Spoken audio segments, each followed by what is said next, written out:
జాంతి లక్ష్మి. నేను కృష్ణవేణి హై స్కూల్లో చదువుతున్నాను. ఎస్ఎస్ పబ్లిక్ ఎగ్జామినేషన్ కోసం నన్ను ఎస్ఎల్బిసి సెంటర్లో నాకు పడ్డది. రూమ్ నెంబర్ 8లో నియర్ విండో 5th బెంచ్ల దగ్గర నేను పడ్డాను. అక్కడ ఉన్న ఒకసేపు అయిన మేడం ఓఎంఆర్ షీట్ అని క్వశ్చన్ పేపర్ ఇచ్చిన తర్వాత ఒక అన్ఎక్స్పెక్టెడ్ వ్యక్తి వచ్చి ఆ ఫోటో తీసుకోవడం జరిగింది. అది ఆ టైంలో ఎలా జరిగిందో భయపెట్టించింది, నన్ను బాగా భయపెట్టించి ఆ టైంలో నాకు ఏం చేయాలో కూడా అర్థం కాలేదు.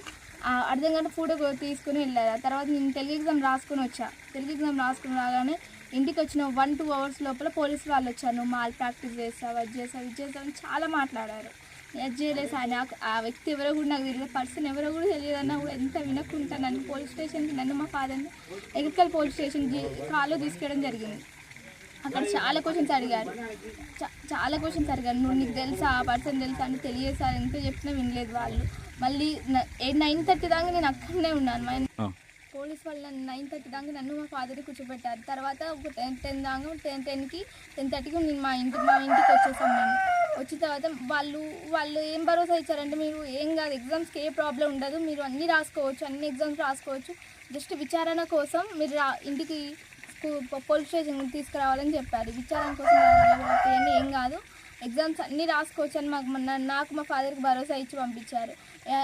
వెళ్ళి మార్నింగ్ నేను హిందీ ఎగ్జామ్ రోజు వెళ్తే సెంటర్లో దిగాలి. నేను రూమ్లోకి వెళ్ళగానే నా రూమ్ నెంబర్ పట్టుకుని నన్ను ఒక రూమ్లో తీసుకెళ్ళి నా రూమ్ నెంబర్ నన్ను డిబార్ చేసి పడేసి ఒక వైట్ పేపర్ మీద బలవంతంగా ఫోర్స్ఫుల్గా, నా పేరెంట్స్ లేరు, నా గడియన్ లేరు, ఎవ్వరు లేరు.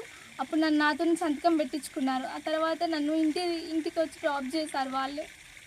ప్లీజ్ నన్ను అధికారులు, కలెక్టర్ గారు, డిఎస్పీ వాళ్ళు నాకు న్యాయం చేయాలని కోరుకుంటాను. 13 years లైఫ్ నాది, జస్ట్ ఒక లాస్ట్ స్టేజ్ నాది. ఒక్కసారి నేను వెళ్తే నాకు ఫర్దర్ స్టడీస్ చాలా హెల్ప్ అవుతుంది. ప్లీజ్ నాకు ఈ 10th పోతే నాకు బతకాలని కూడా లేదు, నాకు సూసైడ్ తప్ప వేరే ఆలోచన కూడా లేదు నాకు ఇప్పుడు.